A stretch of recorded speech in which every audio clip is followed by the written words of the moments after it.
Κυνηγάω τα 10K μέχρι τον Αύγουστο του 2026 και σήμερα είναι η μέρα 14. Η μέρα ξεκινάει στις 10 το πρωί με αυτό εδώ το πρωινό. Καφές με λιβούτυρο φέτες. Τώρα θα κάτσουμε να κάνουμε δουλειά. Έχω πάρα πολλά πράγματα και δεν ξέρω από πού να αρχίσω. Θα τα σημειώσω για να δω ποια έχουν προτεραιότητα και θα ξεκινήσω από αυτά.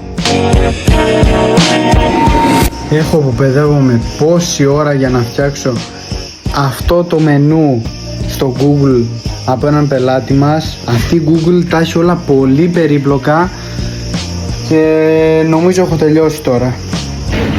Έχω τελειώσει, έχω βγάλει και στα δύο μαγαζιά που είχα να βγάλω βίντεο και τώρα κάνω μια βόλτα.